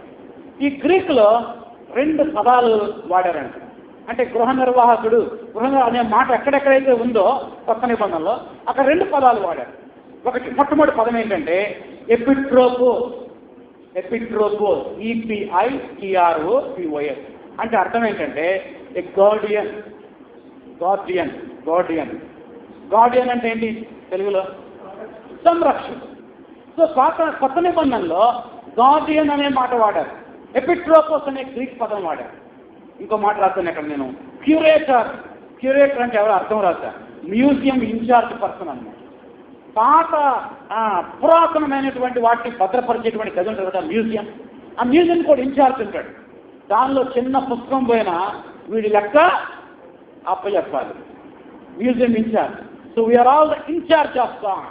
దేవుడికి మనం మ్యూజియం ఇన్ఛార్జ్ లాంటి వాడు. మన మ్యూజియంలో ఏమున్నాయో, దేవుడు మనకి ఏం అప్పగించాడో దానిని ఒకరోజు దేవుడికి ఏం అప్పచెప్పాలి? లెక్క అప్పచెప్పాలి. నెక్స్ట్ రెండవ పదం ఇకోనోమోస్. ఇకోనోమోస్ అది 2 పదాల కలయిక. ఇకోస్, రెండోది నోమోస్. ఇకోస్ అంటే హౌస్, నోమోస్ అంటే మేనేజ్. సింపుల్గా చెప్పాలంటే హౌస్ మేనేజర్ అంటే గృహాన్ని నిర్వహించేవారు. ఈ పదం ఎక్కడెక్కడ వాడారంటే లూకా సువార్త 16:23లో, 1 కొరింథీ 4:12లో, తీతు 1:7లో, 1 పేతురు 4:10లో వాడారు. సరే, గృహ నిర్వాహకత్వం గురించి ఏం చెప్తుంది కొత్త నిబంధన? కొత్త నిబంధన చెప్పేటువంటి 3 సత్యాలు ఉన్నాయి. నెంబర్ 1, విశ్వాసులందరూ గృహ నిర్వాహకులే. బైబిల్ చెప్పే సత్యం అది. న్యూ టెస్ట్మెంట్ ఏం చెప్తుందంటే all the believers are the stewards. ప్రతి విశ్వాసం, కేవలం నాయకులే కాదండి, every believer is a steward. ఎందుకంటే ప్రతి విశ్వాసుకి దేవుడు ఎంతో కొంత ఇచ్చారు. దాన్ని నేను సెకండ్ సెషన్లో చెప్తాను మీకు డీటెయిల్గా. ప్రతి విశ్వాసుడు ఈ వాజ్ స్టీవర్డ్. దేవుడు అతనికి ఏదైతే ఇచ్చాడో అది ఏదైనా కావచ్చు, దానికి అసలు లెక్క అప్పు చెప్పాలి. నో చాయిస్ అంటారు బ్రాకెట్లో. చాయిస్ ఏమి? నేను స్టీవర్డ్గా ఉన్నానండి, నేను ఏదో చిన్న బిలీవర్గా ఉంటానండి అని లేదు. No choice. Every believer is a steward in the sight of God. దేవుని దృష్టిలో ప్రతి విశ్వాసి కూడా ఏమవుతాడు? ఒక steward. We are all steward. Number 2, సువార్త విషయంలో మనం అందరము గృహ నిర్వాహకులమే. ఏమిటా స్టీవర్షిప్? దేని విషయంలో అంట? సువార్త విషయం. అంటే సువార్త ప్రకటించే విషయంలో ప్రతి విశ్వాసి కూడా దేవుని దృష్టిలో ఒక గృహ నిర్వాహకుడు. ఇది పౌలు చెప్తాడు చూడండి. పౌలు 1 కొరింథీ పత్రిక 9వ అధ్యాయం 16వ వచనం. 1 కొరింథీ 9వ అధ్యాయం 16వ వచనం. 9:16 నేను చదువుతున్నా చూడండి. 1 కొరింథీ పత్రిక 9వ అధ్యాయం 16వ వచనం. నేను సువార్తను ప్రకటించుచున్నను, నాకు అతిశయ కారణము లేదు. నువ్వెవరు అయ్యా అంటే, ఒకసారి నా చూడండి అందరూ, నువ్వెవరు అంటే నేను ఇవాంజలిస్ట్ని. నేను ఎవరిని? నువ్వెవరు అంటే నేను రెవరెండ్ని. ఆయన ఇవాంజలిస్ట్. పక్కన REV అని పెట్టుకుంటారు కొంతమంది. EVA అని ఒక ఆయన EVA ఏంటయ్యా? EVA అంటే ఐయామ్. ఎంత అతిశయం! పౌలు అంటున్నాడు, నేను ఇంత విరివిగా సువార్త ప్రకటించిన అతిశయ కారణమేమి? అలాగా ఇదేంటయ్యా? అన్ని నెలలకు సువార్త ప్రకటించావు, ఎన్నో కష్టాలు పడ్డావు, ఎన్నో బాధలు పడ్డావు కదా, ఎంతో ప్రయాసపడి సువార్త ప్రకటించ. అతిశయ పట్టడానికి ఏం లేదు బ్రదర్. ఒక ఆయన లొల్లి పెట్టుకుంటున్నాడు. ఎందుకనుకున్నా, పేపర్లో ఆయనకి వెనకమాల రెవరెండ్ అని పెట్టలే, ఆయనకి ఏం పెట్టలేదు అక్కడ? ఏం పెట్టలేదు? ఏటా రెవరెండ్ అని పెట్టలేదు. నేను రానా మీటింగ్కి, ఏం పెట్టలేదు? ఏమి అతిశయం, ఏముంది, ఏం చూసుకొని మనం అతిశయిస్తున్నాం? రెవరెండ్ అంటే గౌరవింపదగిన వాడు. ఎవరు రెవరెండ్ అంటే? గౌరవింప.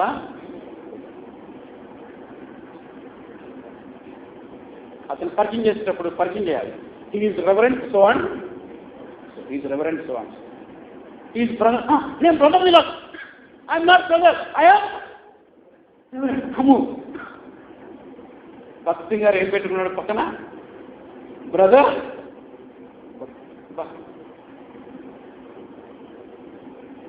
ఇప్పుడు రెవరెండ్ పెట్టుకోవడం తప్పని నేను చెప్పట్లేదు, కానీ ఎవరైనా అలా పలకపోతే ఏమి బాధపడాల్సిన అవసరం? అది మనం పొంగిపోవడానికి కాదు. పౌలు అంటున్నాడు, పౌలుకి ఏం పెట్టాలి మరి? రెవరెండ్ అంటే రైటా? రైట్ రైట్ రైట్ పెట్టాలా? ఆయన అంటున్నాడు, నేను ఇంత విరివిగా సువార్త ప్రకటిస్తున్నా, దాని గురించే అతిశయపడాల్సిన అవసరం? అలాగా ఎందుకు సార్? ఎందుకు చెప్తారు చూడండి. ఎందుకంట 16వ వచనం, నేను సువార్త ప్రకటించుతున్నాను, నాకు అస్సీ కాదు లేదు. సువార్తను ప్రకటించవలసిన భారము నా మీద మోపబడి ఉన్నది. ఎవరు మోపారు ఈ భారం? దేవుడే. It is the burden in my heart. దేవుడు నా హృదయంలో ఉంచినటువంటి భారం అది. నేను నోరు తెరవకుండా ఉండలేదు. 17వ వచనం, ఇది నేను ఇష్టపడి చేసినా, ఇది నేను ఇష్టపడి చేస్తే నాకేం దొరుకుతుంది? జీతం దొరుకుతుంది. ఈ లోకంలో కాదండి జీతం, ఎక్కడ? పరలోకం. నేను ఇష్టపడకపోయినా గృహ నిర్వాహకత్వము నాకు అప్పగింపబడను. రైతుల నువ్వు ఇష్టపడకపోయినా you are responsible for the preaching the good news to all. నాకు ఇష్టమైతే సువార్త చెప్తా, లేకపోతే లేదని లేదు. ఇప్పుడు no option, no choice. All the believers of the servers in the area of gospel. సువార్త ప్రకటించే విషయంలో విశ్వాసులు అందరూ కూడా దేవుని దృష్టిలో ఎవరు? గృహ నిర్వాహకులు. కాబట్టి మనం అందరం ఏం చెప్పాలి? దేవునికి లెక్క అప్పగించాలి. Every believer should preach the good news to all. మన తోటి వారికి, ఇరుగు పొరుగు వారికి, మనతో ప్రయాణం చేసే వారికి మనం నోరు తెరిచి సువార్త చెప్పాలి. చెప్పకపోతే దేవుడు ఒకరోజు ఏమడుగుతాడు? మనల్ని లెక్క. మనం ట్రైన్లో ప్రయాణం చేస్తూ ఉంటాం, ఎదుటి వ్యక్తితో చాలా విషయాలు మాట్లాడుతూ ఉంటాం. తెలంగాణ సమస్య గురించి, కేంద్ర ప్రభుత్వం గురించి, ఉగ్రవాదుల గురించి, మెనీ ప్రాబ్లమ్స్ చర్చిస్తూ ఉంటాం. ఒక్కసారైనా వాళ్ళకు సువార్త గురించి చెప్పమ్మా. ఇది మన పని కాదులే, మన సువార్తికులు కాదు కదా. ఎవరో ప్రకాష్ ఎస్టూడియన్ ఈజ్ ఇవాంజలిస్ట్, ఆయన చూసుకుంటాడులే. ఫలానా ఆయన ఇవాంజలిస్ట్, ఆయన చూసుకుంటాడు. No no no, all the believers of the evangelist in the sight of. ప్రతి విశ్వాసి కూడా దేవుని దృష్టిలో గృహ నిర్వాహకుడే, సువార్థికుడే. We should preach the good news from the perishing soul. మన నైబర్స్, ఇరుగు పొరుగు వారు, మనతో పనిచేసేవారు, మన ఇంటి చుట్టూ ఉన్నటువంటి వారు, మన బంధువులు, మెనీ విషయాలు మనం వాళ్ళు చర్చిస్తూ ఉంటాం. But we are not preaching the good news. సువార్త చెప్పడానికి మన డోర్ రావట్లేదు. One day God is going to ask accountability for you and me. దేవుడు నిన్ను నన్ను ఒకరోజు ఏం అడగబోతున్నాడు? లెక్కడు అడగబోతున్నాడు. అటువంటి రెస్పాన్సిబిలిటీగా మనం ఫీల్ అవ్వాలి. పౌలు అంటున్నాడు, నేను ఇష్టపడకపోయినా ఏం అప్పగించబడింది? గృహ నిర్వాహకత్వము నాకు అప్పగింపబడెను. గృహ నిర్వాహకత్వం నాకు అప్పగింపబడెను. కాబట్టి సువార్త విషయంలో మనం అందరం ఎవరవుతాం? గృహ నిర్వాహకులు. తర్వాత 3వ పాయింట్, నాయకులందరూ గృహ నిర్వాహకులే. యాజ్ ఎ లీడర్స్గా దేవుడు మనకు అప్పగించినటువంటి చిన్న చిన్న పనిలో మనం ఫెయిత్ఫుల్గా ఉండాలి. 1 కొరింథీ 4వ అధ్యాయం 1వ వచనంలో ఈ విషయాన్ని మనం చూద్దాం. 1 కొరింథీ పత్రిక 4వ అధ్యాయం 1. ఈలాగున క్రీస్తు సేవకుల మరియు దేవుని మర్మముల విషయంలో గృహ నిర్వాహకుల మరియు ప్రతి మనుష్యుడు మమ్మును, all the leaders of the church, సంఘ నాయకులందరూ కూడా all the leaders of the organisation, church or para church, church కానీ పారా చర్చ్ కానీ, దీన్ని ఏమంటారు? Urban compassion ministry. It is not a church, it is a para చర్చ్కి అనుబంధంగా పనిచేస్తాం. మనమంతా ఈ చర్చ్ మెంబర్స్ కాదు, ఈ చర్చ్ అంటే ఇది యూనియన్ కాదు, అర్బన్ కంపాషన్ మినిస్ట్రీ చర్చ్ యొక్క members. So we are all different types of leaders. So this is the para church. Para church leaders కానీ, చర్చ్ లీడర్స్ కానీ, అండర్స్కూల్ లీడర్స్ కానీ, all the leaders are the steward in the sight of God. రెండవది చూడండి, మరియు గృహ నిర్వాహకులలో ప్రతివాడు ఏమై ఉండాలి? నమ్మకమైన వాడై ఉండుట అవశ్యం. అంతే, అవశ్యం, తప్పనిసరి. We should be faithful in this ఏరియాలో మనం ఫెయిత్ఫుల్గా ఉండాలి. ఇది కొత్త నిబంధన చెప్పేటువంటి సత్యాలు. నాలుగవది, 3 విషయాల్లో గృహ నిర్వాహకత్వం. దీని గురించి సెకండ్ సెషన్లో మీతో మాట్లాడతాను. మంచిది, కళ్ళు వంచండి, ప్రార్థన చేస్తున్నాం. ఒకసారి కళ్ళు వంచి కళ్ళు మూసుకొని ప్రార్థన చేస్తున్నాం. దేవునికి మనం వందనాలు చెల్లిద్దాం. మనం యోగ్యులం కాదు, ఎందుకు పనికిరానమైన, ఏ యోగ్యత లేకపోయినా దేవుడు మనల్ని ఆయా ప్రాంతాల్లో ఒక్కొక్క చోట పరిచర్యలో మనకు బాధ్యతలు అప్పగించాడు. దాన్ని బట్టి దేవునికి వందనాలు చెల్లిద్దాం. Thank you Jesus. ఒకవేళ ఈ పరిచర్య చిన్నదే కావచ్చు, ఎవరు కనపడింది కావచ్చు, కనపడకపోవచ్చు, అయినా యూ కెన్ ప్రైజ్ గాడ్. నువ్వు దేవుని స్థుతించు. ప్రభువానికి వందనాలు నాయన, నాకు అప్పగించినటువంటి ఆ బాధ్యతను బట్టి నీకు వందనాలు. ఆ పనిలో నేను నమ్మకంగా ఉండడానికి నాకు సహాయం చేయను ఆయన అని ప్రార్థన చేస్తున్నాను. యోసేపు లాంటి నమ్మకత్వం నాకు కూడా దయచేయను ఆయన అని ప్రార్థన చేస్తున్నాను. యోసేపు పొతిఫర్ ఇంట్లో గృహ నిర్వాహకుడు నమ్మకంగా ఉండబట్టి దేవుడు అతన్ని ఫరో ఇంటికే గృహ నిర్వాహకుడిగా చేశాడు, అతని కిందే గృహ నిర్వాహకులు ఉండేటట్టుగా చేశాడు. What a wonderful example. యోసేపు నీ ముందు నా ముందు ఒక సవాలుగా ఉన్నాడు. పొతిఫర్ కనీసం అకౌంట్స్లో అడగలేదంట. అంత ఫెయిత్ఫుల్గా మనం ఉంటున్నామా? ప్రార్థన చేసుకున్నాం. షప్న ఒక హెచ్చరికగా ఉన్నాడు. గృహ నిర్వాహకత్వాన్ని, తనకు అప్పగించిన పనిని, తన సమాధి కట్టుకోవడానికి ఖర్చు పెడుతున్నాడు ఆ డబ్బులని, పిరమిడ్. ప్రార్థన చేసుకున్నాం. డిమోషన్ వచ్చింది. ఆయన మేనేజర్గా ఉన్నవాడు చిన్న స్క్రైబ్గా, సెక్రటరీగా మారిపోయాడు. అది గొప్ప హెచ్చరిక. ప్రార్థన చేసుకున్నాం. యేసయ్య, నాకు అప్పగించినటువంటి పనిని నా స్వార్థం కోసం వాడుకోకుండా, నాకు అప్పగించిన పదవి, నాకు అప్పగించినటువంటి పైసలు నా స్వార్థం కోసం కాకుండా నీ మహిమ కోసం వాడటానికి నాకు సహాయం చేయి, సంఘక్షేమం కోసం వాడటానికి నాకు సహాయం చేయి నాయన అని ప్రార్థన చేసుకున్నాం. సువార్త విషయంలో మనం ఎలా ఉన్నాం? నోరు తెలిసి సువార్త చెప్తున్నామా? ఇది మనకు ఎందుకులే అనుకుంటున్నామా?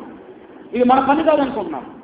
మనం ఇష్టపడి చేస్తే జీతం ఉంది, ఇష్టపడకపోయినా చేయాల్సిందే. ఎందుకంటే గృహ నిర్వాహకత్వం మనకు అప్పగించబడింది. ప్రార్థన చేసుకున్నాం. ప్రభువా, ఆయా సమయాల్లో సమయం మనకు, అసమయం మనకు, నీ సువార్తను ప్రకటించే భారం నాకు అనుగ్రహించు. పౌలు అంటున్నాడు, ఆ భారంతో నేను నింపబడ్డాను. నీకు ఆ భారం ఉందా? ప్రార్థన చేసుకున్నాం. రవి పాస్టర్ గారు ఉన్నారు మన మధ్యలో, ముందుకు వచ్చి ప్రార్థన చేస్తారు. దేవుడు మనతో మాట్లాడిన ఈ విషయాలన్నింటిని బట్టి రవి పాస్టర్ గారు ప్రార్థన చేస్తారు.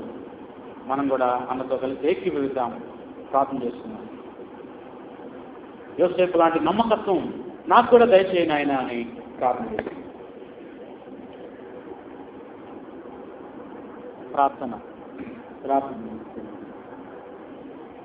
మమ్మల్ని అతిథులుగా ప్రేమించిన మా ప్రియపరులకు తండ్రి, మీకు వందనాలు కృతజ్ఞతలు చెల్లిస్తూ, మా రక్షకుడు మీ ప్రియకుమారుడైన యేసు ప్రభుల వారి ఉన్నతమైన నామాన్ని బట్టి నాయన నేను నిర్మించిన ఈ దినములో మీ సన్నిధిలో మేము కూడుకొని